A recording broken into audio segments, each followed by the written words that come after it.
인생의 마지막 시간을 돌아볼 오늘의 말씀은 누가복음 19장 12절에서 27절까지입니다.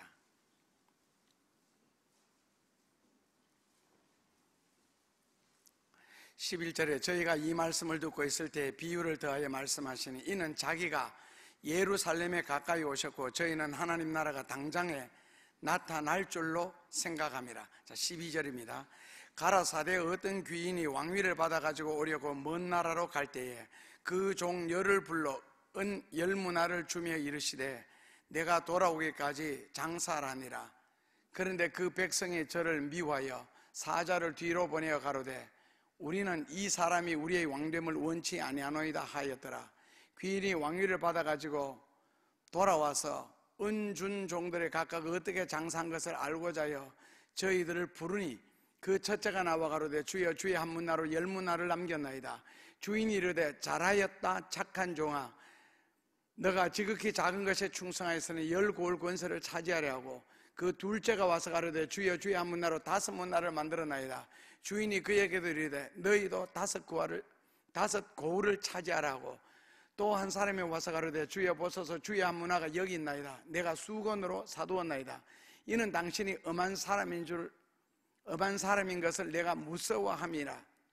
당신은 두지 않은 것을 취하고 심지 않은 것을 거두나이다. 주인이 이르되 악한 종아, 내가 너 말로 너를 판단하노니 너는 내가 두지 않은 것을 취하고 심지 않은 것을 거두는 엄한 사람인 줄 알았느냐? 그러면 어찌하여 내 은을 은행에 두지 아니하였느냐? 그리하였으면 내가 와서 그 별리까지 찾았으리라 하고 곁에 섰는 자들에게 이르되 그 한 문화를 빼앗고 열 문화 있는 자에게 주라 하니 저희가 가로되 주여 저희에게 이미 열 문화가 있나이다. 주인이 가로되 내가 너희에게 말하노니 무릇 있는 자는 받겠고 없는 자는 그 있는 것도 빼앗기리라. 그리고 나의 왕됨을 원치 아니하는 저 원수들을 이리로 끌어다가 내 앞에서 죽이라 하였느니라. 아멘. 네팔에 가서 일 하나 저질러 놓고 왔습니다. 세 가지인데 첫째로는 우리나라 돈으로 2천만 원 정도 하면은 그 교회를 하나 지을 수 있는 곳 보고 왔고요. 그 땅은 그 어떤 교인이 기증을 했습니다.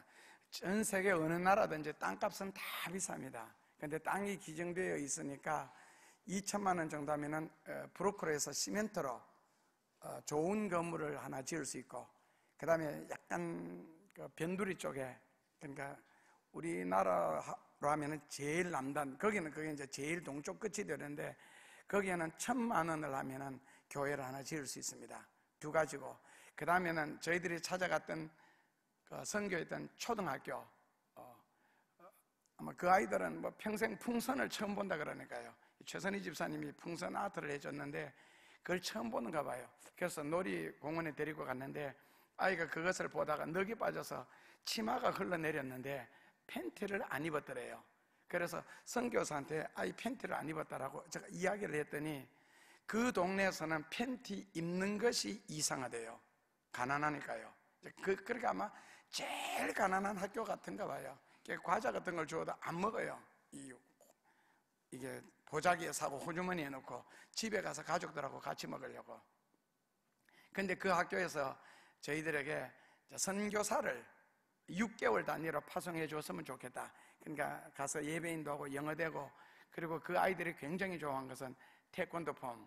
이번에 그 허선종 허형제 집사님 형제가 같이 동행해서 그런 분들 했는데 굉장히 좋아했었고, 그리고 이번에 동행했던 분들 다 각자의 위치에서 고맙게 했는데, 그래서 보내주면 예배 인도도 해주고, 거기는 원래 힌두이즘입니다. 교장도 힌두교고. 그런데 한국 교회 헌금으로 이 학교가 앞으로 운영될 것이다.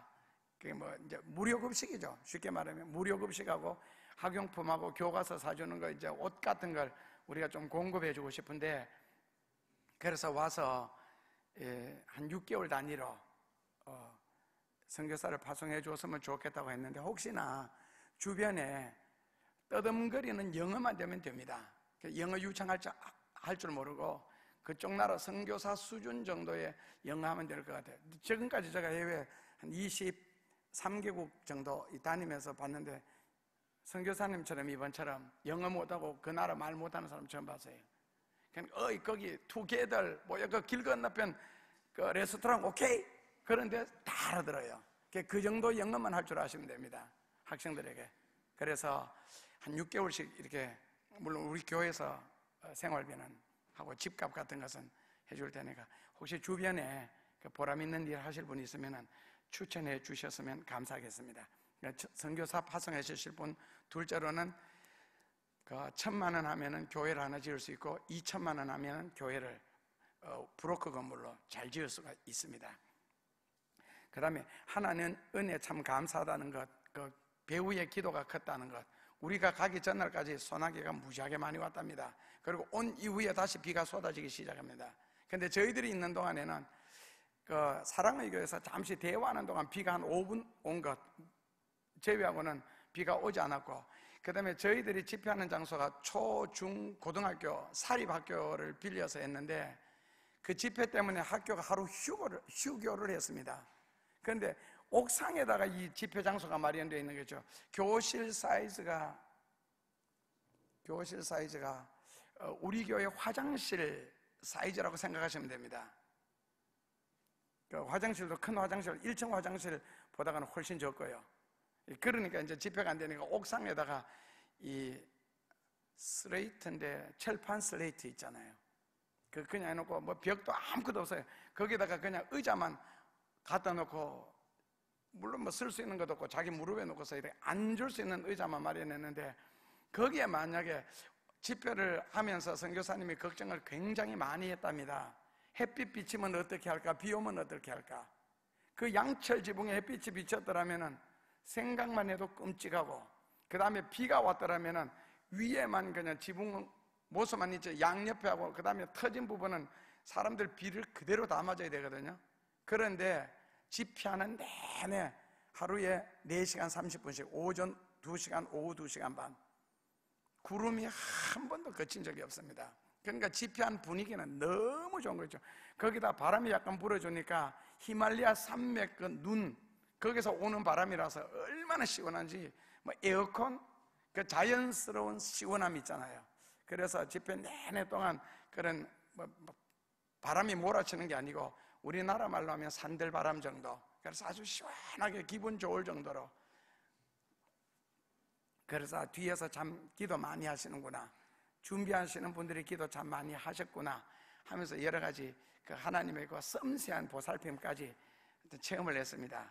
그리고 앞으로 여러분들이 꼭 돈을 많이 버시면은 인생의 그 마지막 날에 하나님 앞에 섰을 때에 그런 좀 안고 갈 수 있는 것들이 있었으면 좋겠습니다. 자, 오늘 그 말씀 제목이 없는 자의 빼앗김인데, 여러분들이 잘 아시는 그 톨스토이 문학 작품 중에서 인생의 끝날에라는 그 문학이 있습니다. 내용은 간단합니다. 극장에서 공연을 하는데 지붕에 불이 났습니다. 그런데 이제 극장 지배인이 그 보고를 받고, 만약에 이런 지금 사람들이 꽉 차서 이 공연을 구경하고 있는데 불이야라고 고함을 지르면 오히려 더 큰 사고가 날 것 같으니까 코미디언을 앞에 세웠습니다. 그리고 지금 극장에 지붕에 불이 나서 불 붙기 시작했으니까 사람들 뒤에 있는 사람부터, 통로가에 앉은 사람부터 조용하게 한 명씩 빠져나가라고 코미디언을 시켰습니다. 그러니까 코미디언이 공연 도중에 갑자기 나타나서 이 극장에 지금 불이 났으니까 뒤에서부터 차례대로 조용하게 빠른 속도로 빠져나가라고 하니까 사람들이 공연을 보다가 갑자기 폭소가 터졌습니다. 그리고는 막 박수를 쳤습니다. 웃긴다는 거예요. 그러니까 코미디언이 조금 더 심각해졌습니다. 조금 더 심각한 음성으로 다시 말을 했습니다. 지금 이 극장에는 불이 붙었으니까 빨리 빠져나가라고. 사람들이 더 웃으면서 박수를 더 힘껏 쳤습니다. 코미디언이 다급해졌습니다.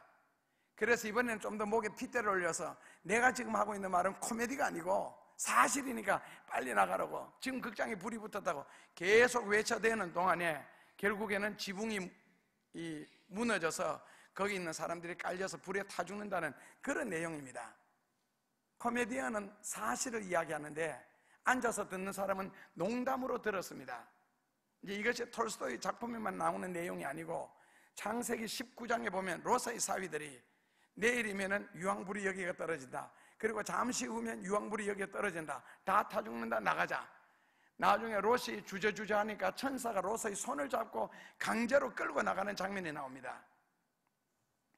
그런데 결국에는 농담으로 여기던 롯의 두 사위들이 거기서 타 죽고, 극장 안에서 농담으로 여기던 사람들이 거기서 눌려 깔려 타 죽습니다.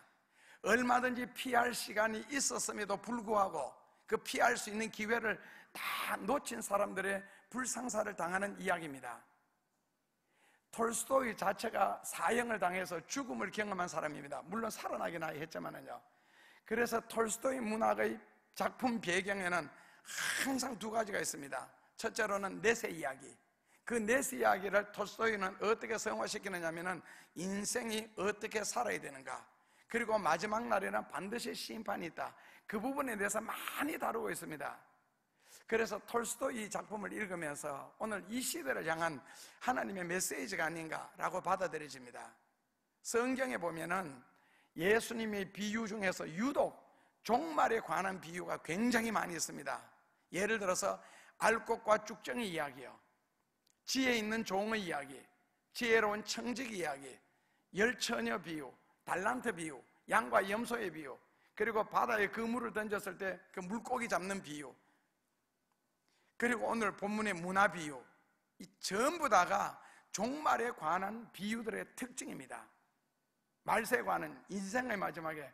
그래서 한마디로 말하면은 이 종말에 관한 비유들의 특징은 너가 인생을 어떻게 살았느냐, 그 내용을 다룹니다. 그러면서 그 심판의 내용의 결과, 그러니까 심판이 너는 세상에서 어떻게 살아왔느냐, 그것이 심판, 그러니까 종말에 대한 비유의 특징은 한마디로 심판에 관한 건데, 그 심판의 내용은 너는 인생을 어떻게 살았느냐, 그 심판의 내용의 결과를 다시 한마디로 줄인다면은 주인이 너를 택해야 되느냐, 너를 버려야 되느냐 하는 그 내용입니다. 그래서 그물에 고기가 많이 잡혔을 때도 주인이 보고 한 마리씩 한 마리씩 집어넣고 바다에 다시 던지고 집어넣고 던지고, 결국엔 가치 없거나 보잘것 없으면 버리게 되는 거고, 그리고 좋은 물고기들만 취하게 됩니다. 그래서 성경의 내용은, 그 예수님의 비유의 종말에 관한 내용은 그렇습니다. 앞으로 우리도 언젠가는 인생의 마지막 날이 다가올 텐데, 그게 예수님의 재림이냐 내가 하나님 앞에 가느냐, 둘 중에 하나인데, 그때에 하나님의 은혜로 우리가 이 세상에 태어나서 이 세상에서 살았고 평생을 살았고, 그리고 그 결과가 하나님의 은혜와 축복으로 나타났었는데, 그것을 알고 깨닫고 그리고 그 하나님의 영광을 위하여 너가 살았느냐, 아니면은 혼자서 먹고 살았느냐,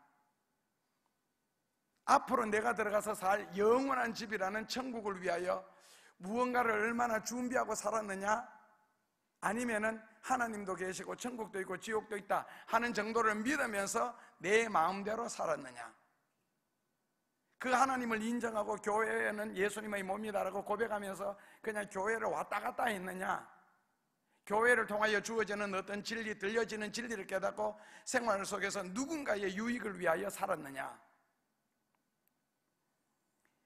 천국의 가치가 있도록 살았느냐, 하나님의 영광이 되도록 살았느냐, 그냥 내가 돈 벌어서 내가 먹고 살았는데 뭐 내가 누구 해야 하는 적이 없다 하는 정도로 지극히 당연한 도덕적인 시민으로 살았느냐, 그거에 대한 비유의 내용들이 예수님이 종말에 관한 비유의 내용들의 전체적인 이야기입니다. 예를 들어서 아까 알곡과 쭉정이 이야기를 했습니다. 그러니까 창고에 넣을 정도로 한마디로 익었느냐 안 익었느냐는 거거든요. 혹시 시골에 살아보셨죠? 아니면은 가을에 시골 길 차를 타고 달리다 보면은 길가에 아마 곡식이 많이 널려 있는 걸 아실 겁니다. 익은 곡식도 말려서 창고에다 저장을 합니다. 습기가 조금이라도 있으면 창고에 저장하면 바로 썩습니다. 익은 곡식조차도. 그래서 한 번 다시 확인하는 거거든요. 그래서 결국 알곡과 쭉정이의 비유에서는 내가 천국에 들어가도록 익었느냐 썰 익었느냐 안 익었느냐, 지혜 있는 종 비유요, 젖먹이 아이에게는 젖을 먹여야 되고, 이유식 할 아이들에게는 이유식을 먹여야 되고, 고기를 씹을 수 있는 아이에게는 고기를 줘야 된다. 구약 시대 때는 율법을 가르치면 되고, 은혜 시대 때는 성령의 역사를 가르쳐야 되고, 환란 시대 때, 계시록 시대 때는 오실 예수님을 맞을 준비를 할 수 있도록 그것을 가르쳐서 교우들로 하여금 주님을 맞을 준비를 하도록 해라. 그런 종이 복이 있도다. 그리고 살아남는다는 겁니다. 거기에 대한 권고의 말씀이고, 지혜로운 청지기 비유는요, 주인이 온다는 소리를 듣고 지금까지 자기가 일한 걸 생각해 보는 거 딱 맞아 죽을 것 같거든요. 쫓겨날 것 같고. 그래서 사람들을 불렀습니다. 그리고 호의를 베풉니다. 자기 살 길을 준비하는 것을 보고 칭찬하는 내용이 지혜로운 청지기 비유입니다. 자기 살 길을 자기가 마련한다는 것이죠. 그러니까 하나님 앞에 내가 마지막 날 섰을 때에 과연 내가 살 길이 무엇인가? 지금은 우리가 아직 이 땅 위에 살아있고 하나님 앞에 서본 적이 없잖아요. 진리 앞에는 끊임없이 서지만은, 그러나 반드시 그날이 되면은 하나님 앞에 서는 걸 우리 스스로가 다 체험하게 됩니다. 그것을 성경을 통하여서 우리가 알았으면은, 그 다음에 내가 하나님 앞에 앞으로 섰을 때에 과연 살아남을 비결이 무엇인가? 교리적으로 간단하게 이야기하면 예수 믿으면 구원받습니다. 종말에 대한 예수님의 비유는요, 예수 믿고 구원받으라는 이야기 아닙니다. 인생을 어떻게 살았느냐, 그걸 지금 논하고 있거든요. 예수 믿고 구원받는 이야기 같으면 66권 필요 없습니다. 성경 7구절 하면 됩니다. 성경에 7군데 나오거든요. 요한복음 3장 15절, 5장 24절, 로마서 10장 13절, 로마서 10장 10절, 로마서 8장 23절, 사도행전 15장 12절, 그리고 에베소서 2장 8절, 딱 7군데 있습니다. 믿음으로 구원받는다는 이야기. 그 외에는 수많은 성경 구절들이 하나님 앞에 내가 섰을 때에 어떻게 설 것인가를 교훈하는 말씀이거든요. 그래서 지금 내가 뭐 별이 있다 없다, 믿든 안 믿든 상관없습니다. 있습니다. 하나님 앞에 서는 건 마찬가지고요. 그날에 대한 거, 열처녀 비유 같으면은요, 이 땅에서 마지막 날 내 처지가 과연 어떻게 되겠느냐. 여러분들의 성경을 아시는 것처럼 영화롭고 행복하고 기쁜 자리에 사랑하는 님과 함께 영원히 있을 것이냐, 안 그러면 캄캄하고 어두운 곳에서 슬피 울며 이를 가는 장소에 내가 갈 것이냐, 그걸 결정하는 현실의 삶을 논하는 거거든요. 이건 지금은 전부 비유고 이야기입니다. 그러나 어느 날 우리에게 실감이 되고 현실이 될 시간이 있습니다. 양과 염소의 비유 마찬가지입니다. 이 세상에서 내 행동 하나하나를 천지를 창조하신 하나님께서 다 관찰하고 계신다. 그래서 결국 염소들처럼 잔머리 굴리지 말고 마음을 바르게 하고 몸가짐을 바르게 해라. 잔머리 굴리면 반드시 당한다. 그 양과 염, 그 뭐 달란트 비유예요. 교회에서 내가 맡은 일에 누가 보든 안 보든 얼마나 진실하게 그리고 진지하게 충성을 했느냐. 그렇다면 인생의 마지막 날에 주인이 흡족하면서 하나님이 더 귀한 것, 더 많은 것으로 내게 맡길 것인가, 아니면은 바깥 어두운 데에 쫓아내어 슬피 울며 이를 갈도록 할 것인가. 그게 이제 달란트 비유입니다. 그렇게 달란트 비유는 교회를 왔다 갔다 하는 내용이 아닙니다. 그 마태복음 22장에 보면은 혼인잔치 이야기가 나옵니다. 신랑 신부 혼인잔치, 예수님과 우리의 혼인잔치 이야기가 나오고, 마태복음 23장에 넘어가면은 그런 혼인잔치를 앞두고 형식적인 신앙, 바리새적인 신앙, 외식적인 거, 이런 식으로 신앙생활하면 반드시 저주받는다 해서 마태복음 23장에 7가지 비유를 통해서 설명하고 있고, 그리고 마태복음 24장에 넘어가면은 그 예수님의 재림 때에 일어날 현상들을 구체적으로 예수님이 설명하고 있습니다. 그러니까 예수님이 재림하는 날짜는 몇 년, 몇 월, 며칠인지 모른다. 그러나 이런 일이 일어나거들랑 주의 재림에 가까운 줄 믿어라. 어린아이 낳을 때는 아기가 나온다는 사인으로 이슬이 비치잖아요. 그러니까 그 이슬 비치는 걸 보고 그것도 알지도 못하면서 아이 뭐 이불 사러 돌아다니고, 우리 교회 어떤 애기 권사님 그렇게도 했거든요. 그러니까 옷 파는 집에서 오히려 놀라서 빨리 병원에 가라. 그게 뭐냐면 징조거든요. 이슬이 비치는 것은 아이가 곧 태어나겠다는 자기 사인이잖아요. 그래서 마태복음 24장에는 연월 일시는 모르지만 36절에서 그러나 이런 일이 일어나거들랑 일어나 머리를 들라, 인자가 곧 가까이 왔다, 문 앞에 이르렀다. 하고 그 다음에 마태복음 25장에 가면은 그런 일이 있을 때에, 즉 인자가 곧 가까이 문 앞에 이르렀을 때, 그렇다면 누가 그 시간에 주님과 함께 할 수 있느냐의 비유가 바로 열처녀 비유, 달란트 비유, 양과 염소의 비유입니다. 그러니까 열처녀 비유는 개인적으로 신앙생활을 얼마나 진실하게 했느냐, 얼마나 기도 생활을 했느냐, 말씀을 얼마나 믿음으로 살려고 애썼느냐, 개인적인 비유, 개인적인 주님을 맞을 준비를 하는 것은 열처녀 비유고요. 달란트 비유는 교회에서 맡은 일이 있습니다. 어떤 사람은 5가지, 어떤 사람은 3가지, 어떤 사람은 10가지, 10가지까지 하는 거 5달란트, 2달란트, 어떤 사람은 2가지, 어떤 사람은 1가지만 맡은 사람도 있고요. 그래서 교회에서 자기가 맡은 일을 얼마나 충성하느냐, 얼마나 진실하게 했느냐, 그리고 마지막 3번째로는 양과 염소의 부분은 사회생활 속에서 내가 얼마나 하나님의 자녀답게, 빛의 자녀답게 살았느냐. 결국 오실 예수님을 그 데살로니가 전서 4장 17절에 보면은 공중에 끌어올려 공중에서 주님을 영접하게 하려 하심이라. 그거 이제 한자로는 휴거라 그러거든요. 라틴어로는 라페르라 그러고, 한국말로는 황홀히 잡에 채워간다, 데리고 간다. 그래서 공중에서 주를 영접하여 영원히 그와 함께 있게 하려 하심이라. 데살로니가 전서 4장 17절입니다. 그렇다면 그 휴거라는 것을 앞두고 누가 휴거되느냐 했을 때에 개인 믿음만 좋아서도 안 되고, 교회에서만 살아도 안 되고, 사회생활에서 정직해도 안 됩니다. 3가지 조건을 다 갖추지 않으면 휴거 안 됩니다. 왜냐하면 그 휴거는 예수님의 재림을 앞두고 주신 말씀이기 때문에, 그리고 구원받는 방법이기 때문에. 그래서 지혜로운 5처녀처럼 개인적으로도 기도 생활 신실하게 해야 되고, 그리고 하나님 말씀대로 살려고 노력을 해야 되고, 둘째로는 교회 안에서는 자기가 맡은 일에 충성을 해야 되고, 예수님의 몸이니까요. 셋째로는 사회생활 속에서도 하나님의 자녀답게 살아야 됩니다. 교회에서는 잘하는데 세상에 나가서 엉망으로 산다, 똑같이 산다, 이것은 하나님의 자녀가 아닙니다.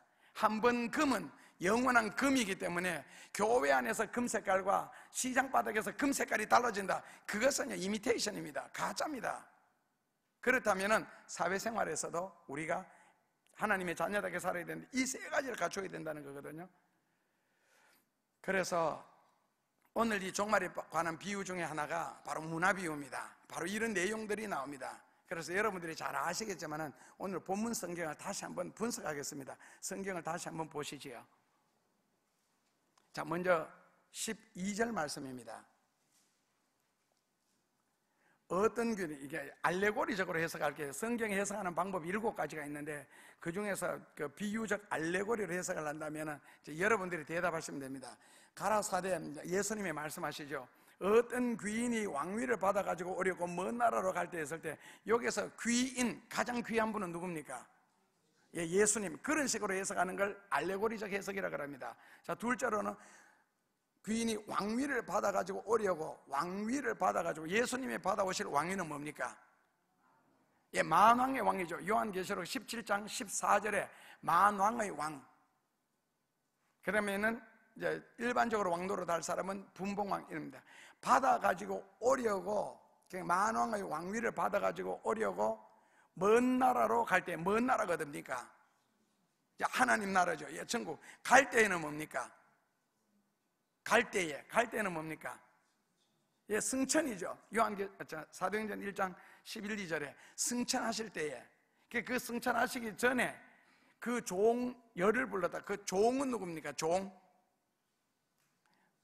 오늘날로 말하면 목사 전도사냐, 안 그러면 신자들이냐.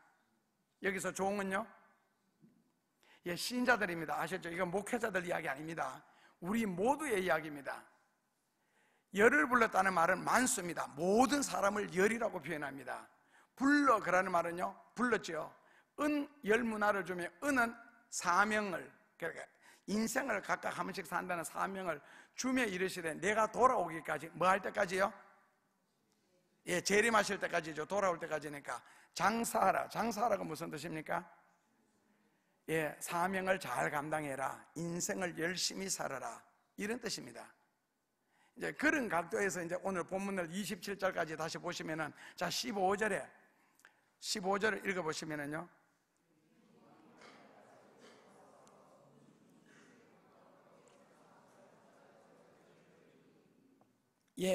예수님이 재림을 하셔서 인생을 어떻게 살았는지, 장사한 열심히 살았는지 게으르게 살았는지를 하여 저희들을 부르니 첫째가 와서 뭐라고 대답합니까? 열문화를 남겼나이다. 그러니까 반드시 하나님 앞에 설 날이 있습니다. 이것이 요한계시록 20장 12절입니다 같이 한번 찾아 읽으시죠. 요한계시록 20장 12절입니다 이거는 산 사람만 심판받는 것이 아니고 죽는 사람까지 심판받습니다. 계시록 20장 12절입니다 같이 봉독하겠습니다. 또 내가 보니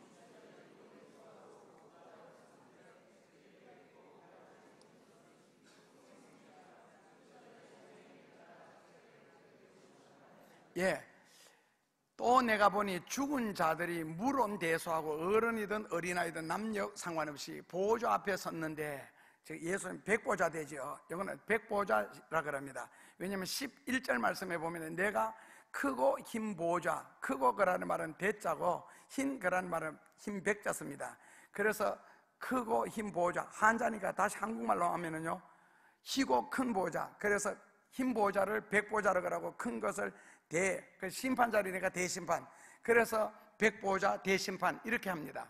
근데 그 백보좌 대심판의 앞에는 예수님이 앉아 계시고 그 앞에는 수많은 사람들이 썼는데 책들이 펴 있고 그 밑에는 생명책, 단수지요. 책들은 복수고, 그래서 각 사람이 자기 책들이 있습니다. 그 책이 바로 뭐냐면은 내가 이 땅 위에 태어나서 요 시간까지, 즉 죽는 시간까지 기록했던 살았던 내용이죠. 거기에 의해서 심판을, 제일 마지막 줄에 보면은 자기 행위를 따라 책들에 기록된 대로 심판을 받으니, 그러니까 사람은 어떻게 생각했는지 말했는지 행동했는지가 심판의 책에 다 기록되어 있고 그 책에 기록된 대로 우리가 심판을 받는답니다.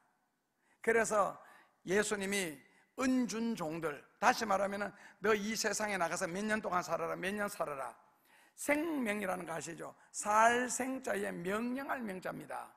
예를 들어서 개 같으면 몇 년 살아라. 개는요 15년에서 오래 살면은 18년, 개도 한 12살, 13살 정도 넘어가면 이제 노망하기 시작합니다. 눈물도 막 질질 흘리고 이게 뭐 눈에 눈곱도 끼고, 그리고 금방 했던 것도 잊어버리고, 개는 5분 동안 기억하거든요. 그래서 잊어버리고 이제 노망하기 시작해. 이제 오줌 똥 아무 데나 막 사붙이고 가리다가도. 그래서 대체로 15년 삽니다. 소는요, 소는 18년 전으로 삽니다. 이제 학은 1000년 산다 그러고 거북이는 300년 산다 그러고, 하루살이는요 하루 삽니다. 그게 바로 뭐냐면 생명이라서 그래요. 살 생자 명령할 명자, 너 몇 년 살아라. 사람은 몇 년 살아요? 시편에 보면 살면 70이요 건강하면 80이다 그런데 노아 방주 이후부터는 사람은 120년을 살아라 그랬습니다. 현대의학은요 사람 200년 살 걸 100년은 이제 평균 나이가 될 거고요. 그리고 지금 현대의학이 어느 정도 앞서가요. 늙어가는 세포만 없애버리거나 젊게 만들어 놓으면은요, 그렇다면 1000년 살 수가 있습니다. 현대의학적으로도. 그러니까 이제 그거는 의학의 발달에 따라서 좀 다르긴 한데, 하여튼 하나님이 생명, 너는 100년 살아라 해도 뭐 사고가 나서 빨리 죽는 수도 있고 그렇습니다. 그래서 너가 인생을 몇 년 살았든지 어떻게 살았는지 예수님이 불러서 어떻게 살았니? 바로 심판의 책에 의해서 다 보고를 받습니다. 그러니까 오늘 본문은 그냥 비유니까 간단했죠. 열문화 10배를 남겼다는 거예요. 그러니까 거기에 대한 예수님의 반응이 뭡니까? 10배를 남겼다 했을 때에 같이 읽어보시면요 17절입니다 같이 읽습니다.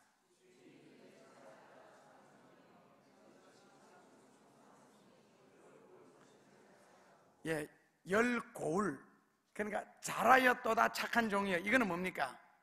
칭찬이죠. 너가 지극히 작은 것에 충성하여서는 칭찬입니다. 열고울 권세를 차지해라. 이거는요 상급입니다.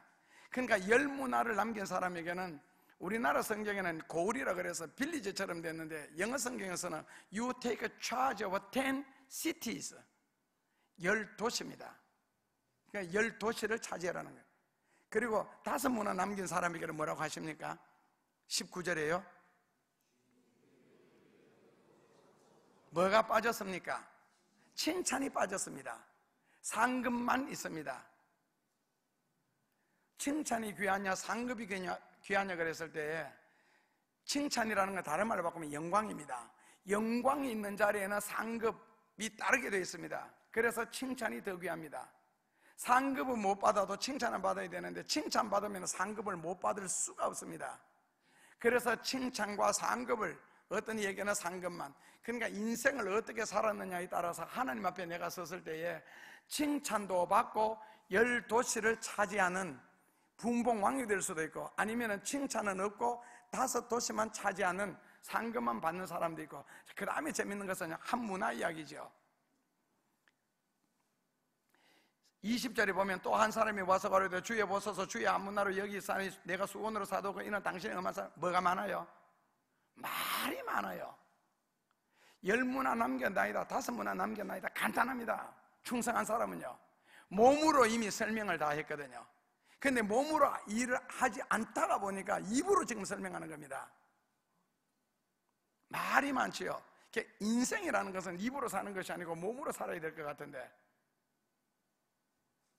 근데 이제 문화 비유와 달란트 비유의 차이점은 뭐냐면은, 한 달란트는 6천 데나리온입니다. 한 문화는 100데나리온입니다. 약 60분의 1 정도 되죠. 그러면 한 문화가 100데나리온, 한 달란트가 6천 데나리온이면은 한 데나리온은요, 현재 우리나라 돈으로는 12만 원 정도 됩니다. 12만 원요. 그러면은 한 문화는요, 우리나라 돈으로 약 1200만 원 정도 됩니다. 1억 1200만 원. 그렇다 한 달란트는요, 곱하기 6천 하면은요, 약 7억 2천만 원 정도 됩니다. 그래서 이제 가치가 그 정도 다릅니다. 그러니까 여기서 이제 유의할 것은 문화 비유와 달란트 비유와의 차이점입니다. 근데 달란트 비유에서는 10달란트 남기고 5달란트 남긴 그 사람들 있잖아요. 그러니까 예수님이 어떻게 대하시는지 마태복음 25장 한 구절 읽고 넘어갑시다. 자, 마태복음 25장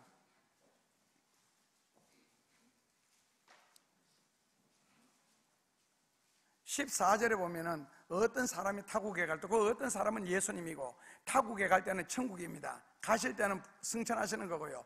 종들을 불러, 종은 역시 모든 교인들이죠. 우리 자신이고, 자기 소유를, 즉 사명을 맡겼는데 각각 뭐를 따라 맡겼어요? 예, 능력 따라 맡겼습니다. 재능 따라. 근데 문화 비유는 몇 문화씩 줬어요? 한 사람이 몇 문화씩? 한 문화씩 똑같이 줬습니다.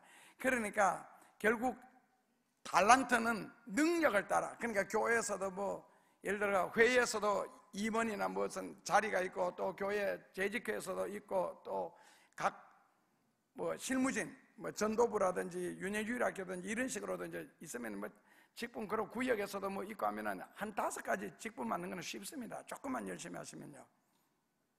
그런데 그것은 재능을 따라, 능력을 따라 맡기는 것이지, 똑같이 너도 5가지 맡아라, 5가지 맡아라가 아닙니다.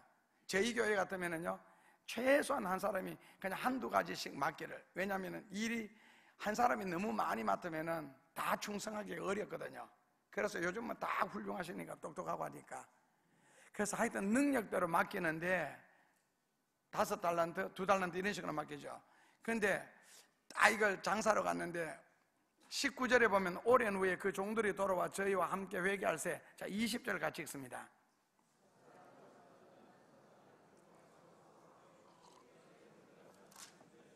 예, 거기에 대한 예수님의 반응이 뭡니까?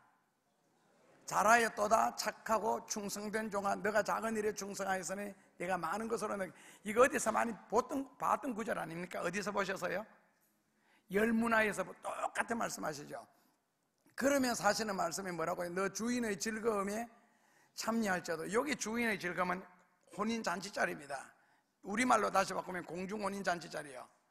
거기에 참여할 수 있도록 하고, 그리고 칭찬도 해주셨고요. 그리고 22절에 2달란트 받은 사람이 주여 2달란트 남겨놔야 하니까 21절에 같이 읽어보시면요,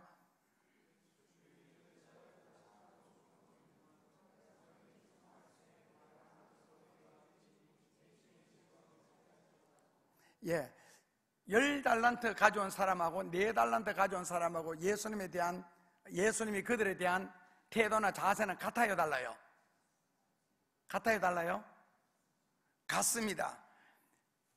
그 21절에도 보면은 주인이 이르되 잘하였다 착하고 충성된 종아 너가 작은 일에 충성하였으면 내가 많은 것으로 너에게 맡기리니 너 주인의 즐거움에 참여하라. 요거는 10달란트 가져온 사람이거든요. 근데 4달란트 가져온 사람에게도 21절에 주인이 이르되 잘하였도다 착하고 충성된 종아 너가 작은 일에 충성하였으면 내가 많은 것으로 너에게 맡기리니 너 주인의 즐거움에 참여할지어다. 똑같이 칭찬하고 상급을 주셨습니다. 차이점은요? 없습니다. 그렇다면 왜 똑같습니까? 한 사람은 10달란트를 가져오고 한 사람은 4달란트 가져왔는데 문제는요 100% 충성했습니다. 왜냐하면 능력이 그거밖에 안 되니까. 그래서 2달란트를 줬고 어떤 사람에게 1달란트, 어떤 사람 5달란트 능력을 따라 줬는데 결론은요 100% 충성한 겁니다. 그렇기 때문에 많이 맡았다 적게 맡았다가 아니고 맡은 일에 100% 충성했기 때문에 똑같이 칭찬을 하고 똑같이 상급을 주시는 거거든요. 여기서도 역시 아시는 것처럼 1달란트 가져온 사람은 여전히 말 많습니다. 그러니까 말이 많은 것은 일을 적게 했다는 안 했다는 뜻인데요. 그래서 달란트 비유는 많든 적든 맡은 일에 100% 충성했으면 하여튼 똑같이 상급도 주시고 칭찬도 주시고. 그런데 오늘 문화 비유에서는요 그렇지 않았죠.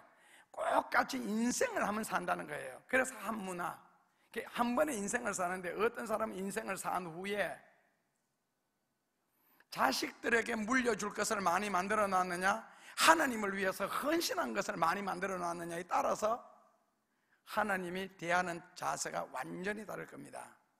결국에는 인간적인 것은요 나중에 마지막에 보면 아주 비참하게 됩니다.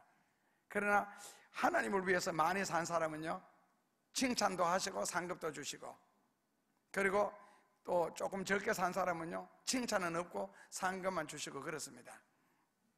그런데 오늘 내용의 주인공은 한 문화 받은 사람입니다.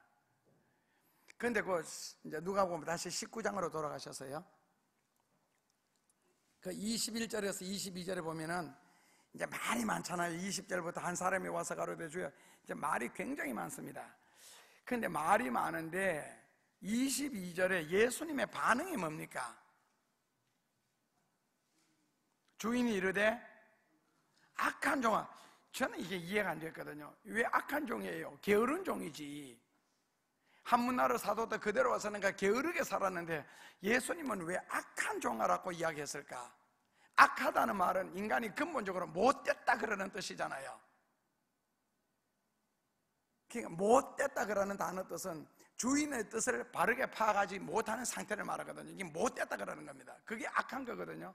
그런데 이 사람은 지금 주인의 뜻을, 그러니까 결국 악하다 그러는 뜻은요 어떤 일을 시켰을 때에 진실하게 그 일을 할 생각, 충성할 생각은 안 하고 놀다가 보니까 시간이 다 됐잖아요. 아까 그 지혜로운 그 정직이처럼 그 시간이 다 돼가니까 이제 일할 시간이 없잖아요. 그러니까 뭐를 굴려야 돼요? 잔머리를 굴려야 되죠. 그 잔머리 굴리는 상태를 악한 종이라고 합니다. 성경에는.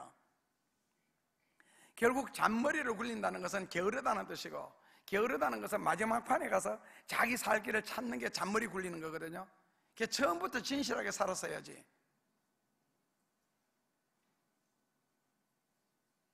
그러니까 요즘 드라마 용어로 바꾸면은요 왜 그래서, 왜 그렇게밖에 못 살아서, 왜 그렇게밖에 생각 못해서, 어떤 면에서 안타깝다는 거죠. 결국 악한 종은 잔머리 굴리는 종이라는 뜻입니다. 결론은 뭡니까? 잔머리 잘못 굴리다가 다 빼앗긴다는 겁니다.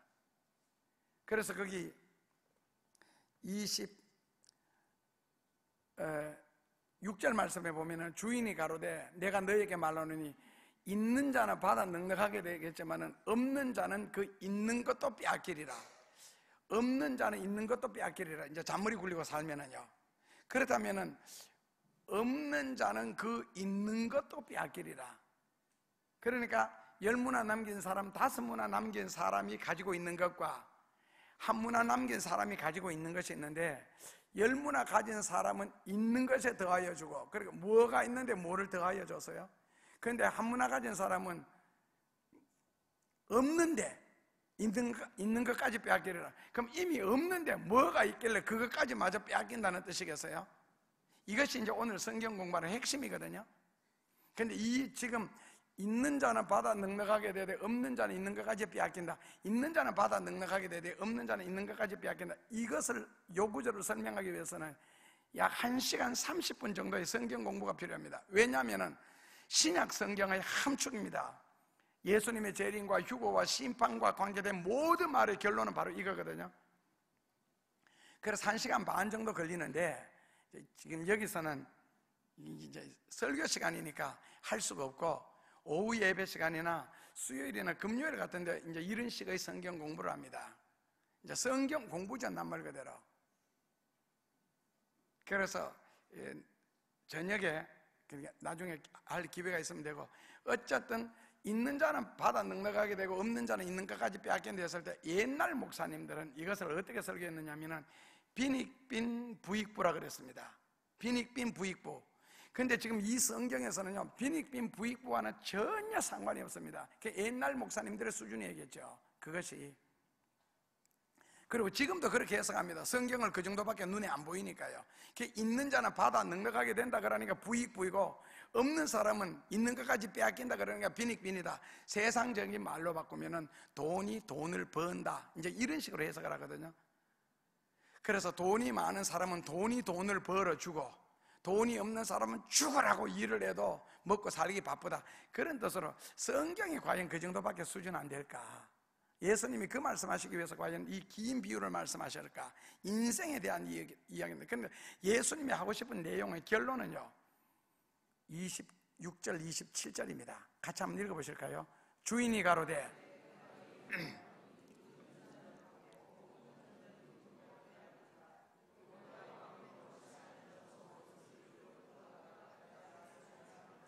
저 원수를 끌어다가 내 앞에서 죽이라는 겁니다. 빈익빈 부익부는요, 죽이는 이야기는 아닙니다. 그냥 더 가난하게 살고 더 부유하게 산다는 이야기인데, 결국 예수님이 이 비유를 통하여서 하고 싶은 이야기는 이게 종말에 관한 비유라고 처음에 말씀드렸습니다. 종말에 관한 비유이기 때문에 빈익빈 이야기는 아니고요, 결국에는 예수님이 앞으로 만왕의 왕으로서 이 세상에 다시 오실 때에 예수님이 만왕의 왕으로서 오시는 것을 원하지 아니했다는 거예요. 한 문화 가져온 사람은 무엇을 원하지 않았어요?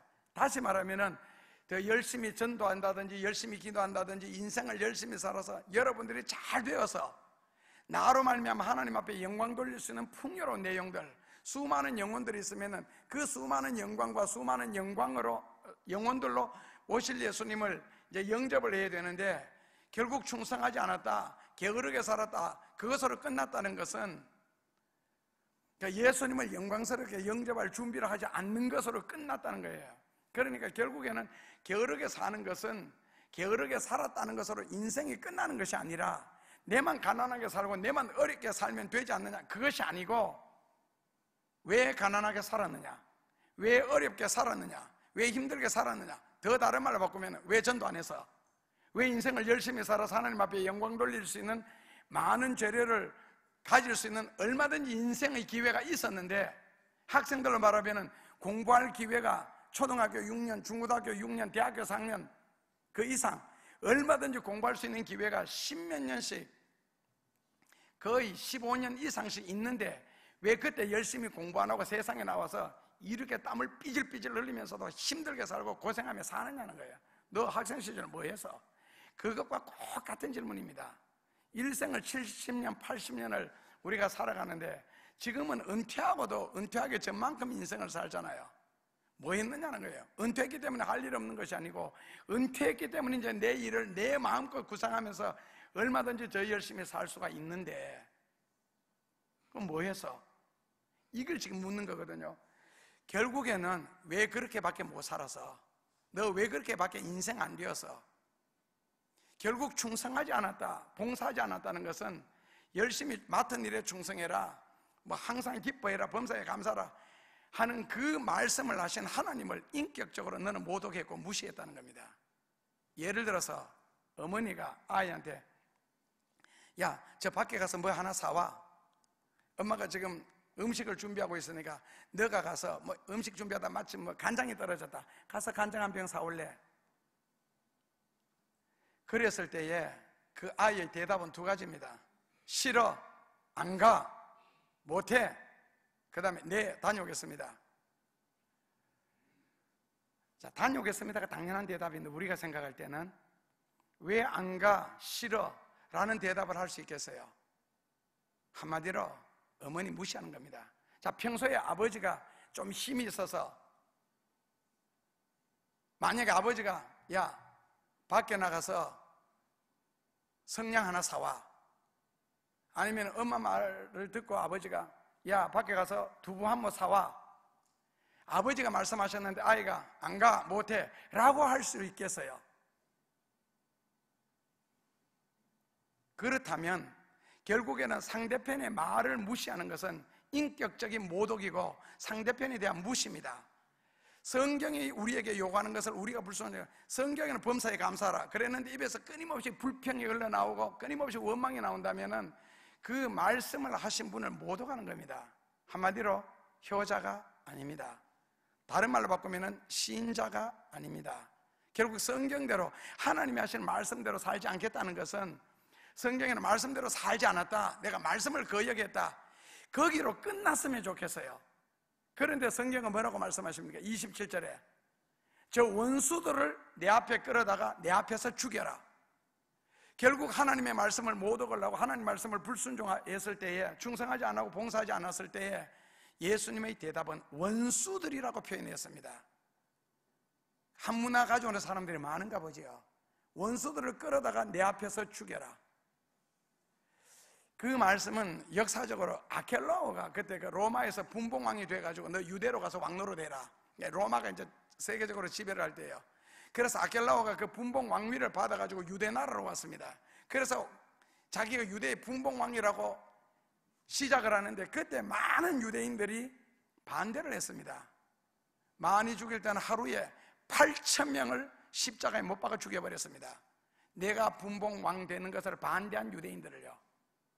그러니까 내 앞에 끌어다가 죽이라 그러는 것은 그 사건을 연상시켜 주는 거거든요.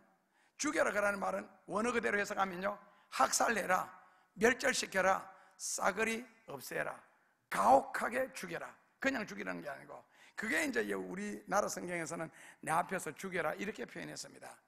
결국에는 내가 하나님의 말씀을 듣고 머리로 외우느냐 몸으로 실천하느냐, 예수님을 입으로 믿느냐 몸으로 믿느냐, 진리를 순종하며 실천하며 사느냐, 줄줄 외우면서 남한테 가르치기 위해서 사느냐에 따라서 인생의 결과는 다르다는 겁니다. 성경 창세기부터 계시록까지 여러분들 모르셔도 됩니다. 한 구절만 아셔도 됩니다. 문제는 아는 것을 얼마나 순종하고 실천하며 인생을 사느냐가 중요하지 몇 구절을 외우느냐 전혀 중요하지 않습니다. 하나님을 무시하고 그분의 진리를 무시하고 그분의 말씀을 무시하고 살면은 예수님은 원수라고 표현했습니다. 끌어다가 내 앞에서 죽여라. 결론은요, 그날 그 시간이 되었을 때에 하나님 앞에 섰을 때 우리는 10도시를 선물을 받으면서 예수님의 칭찬과 함께 주님과 더불어 영원히 살 수 있는 영광스러운 자리에 앉을 수도 있고, 아니면은 예수님의 원수로서 끌어다가 가장 비참하게 죽임을 당할 수밖에 없는 자리에 있을 수도 있습니다. 그날 함께 기뻐하고 웃을 수 있는 자리에서 여러분들을 다시 한번 더 만날 수 있기를 간절히 기원합니다. 예수님 감사합니다.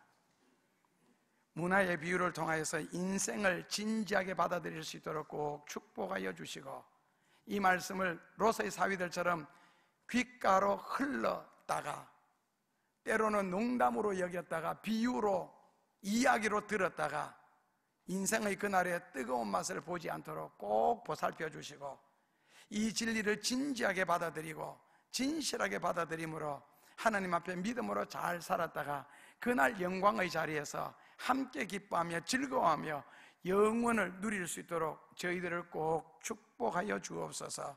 이 시간 이 말씀을 들은 모든 영혼들이 그렇게 되어지게 하시고, 이 세상에서도 잘 되어야 할 이유는 영광 돌리기 위하여, 우리의 자녀들도 꼭 잘 되어야 할 이유는 주의 영광을 위하여, 그래서 하나님 저희들을 축복해 주옵소서. 하늘의 신령한 은혜로 축복해 주시고 세상적인 물질과 건강으로도 아울러 축복하여 주옵소서. 그리하여 영육 간에 균형 있는 삶을 통하여 영육 간에 하나님 앞에 영광 돌리게 하여 주옵소서. 그리하여 칭찬받는 자리, 박수 받는 자리, 예수님이 기뻐하시는 그 자리에 저희들이 있게 하여 주옵소서. 예수님 이름으로 감사하며 기도하옵나이다. 아멘. 하나님 아버지 감사합니다. 여기 하나님의 사랑이 있기에 하나님의 사랑하는 백성들을 보내주시고 그 사명을 감당할 수 있도록 저희가 있게 하여 주심 감사합니다. 김영현, 최백란, 김민선, 김권수, 정용현, 정효민, 그리고 정아름, 서혜미, 하나님 이들의 이름을 꼭 주의 손바닥에 새기소서. 큰 팔로 이들을 품어주소서. 그리고 주의 영광을 위하여 저희들을 재창조하시옵소서. 하늘의 신령한 것과 땅의 것으로 저희들의 인생을 채우소서. 그리하여 주의 영광 위하여 살게 하여 주옵소서. 믿음으로 살려고 저희들이 이곳에 왔습니다. 이 시간 함께 머리 숙여 기도하는 모든 이들에게 그와 같은 주의 은총의 역사가 끊임없이 따르게 하여 주옵소서. 이제는 인생의 주인이 되시며 우리에게 문화를 공급해 주사 인생을 바르게 살게 하시려고 독생자 예수님까지 포기하신 하나님 아버지의 극진하신 사랑과 주신 인생 녹슬지 않게 하시려고 십자가에 대신하여 모든 고통과 괴로움과 없음을 못 박으신 예수 그리스도의 그 사랑과 오늘도 하나님의 칭찬과 상급을 아울러 받게 하시려고 우리를 위하여 기도하시는 성령의 간절한 음성을 들으며 오늘 믿음으로 살려고 결심하는 사랑하는 모든 성도들 가슴 위에, 머리 위에, 그리고 저희들의 삶의 연장에 하나님의 능력과 때로는 기적과 축복이라는 모습으로 함께하여 주시옵기를 간절히 축원하옵나이다.